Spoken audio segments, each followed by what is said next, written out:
Taarifa kamili mtazamaji, na asante sana kwa kutuchagua, lakini kubwa zaidi kwa kututeua kama kitovu cha habari za kweli na za kuaminika. Mimi wako Andrin Kilemi, mwenzangu pembeni kwenye lugha ya ishara ni Walter Juma. Mwili wa Yusuf Abdi ambaye alinaswa katika vifusi vya jengo la ghorofa 11 lililoporomoka maeneo ya Mwembe Tayari Mombasa ulipatikana na kuondolewa.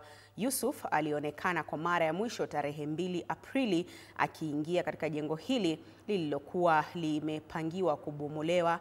Msiba huu ukizua hisia kali kutoka kwa makundi ya kutetea haki za binadamu wakitaka majibu kuhusu swala hili. Sheila Chelangat na maelezo zaidi. Kwa takriban siku 5, familia ya Yusuf Abdi ilikuwa imepiga kambi katika maeneo ya jengo la ghorofa 11 lililobomolewa siku ya Jumatano kutokana na hali yake hatari, wakisubiri shughuli ya kutafuta mwili wa mpendwa wao. Jumapili asubuhi, shughuli hii ilizaa matunda.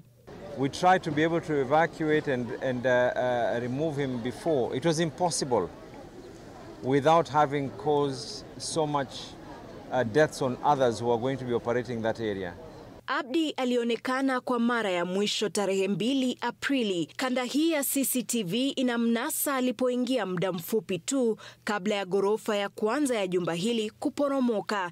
Inadaiwa kuwa aliingia katika jengo hili akiwa na nia ya kukagua nyumba moja aliyokuwa akitarajia kununua. Baada ya siku 3 nyumba kutilt, ndio tulianza kupata ripoti ya kwamba kuna mtu amekosekana. Wakatafuta CCTV, baadaye ndio akajulikana kwa hiyo nyumba.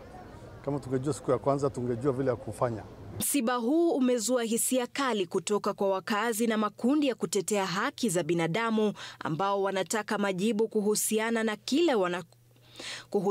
na kile wanachokitaja kwa uzembe kutoka kwa usimamizi wa ujenzi katika kaunti hiyo na kwa huduma za dharura. Because this is a matter of life and death. Right now we have to go with the family decision. Postmortem is already underway and we want to know the cause there. That's the law. Ubomoaji wa jengo hili uliongozwa na Jeshi la Ulinzi la Kenya na ulikuwa kati ya juhudi za kupunguza hatari ya jengo hilo kwa wakazi.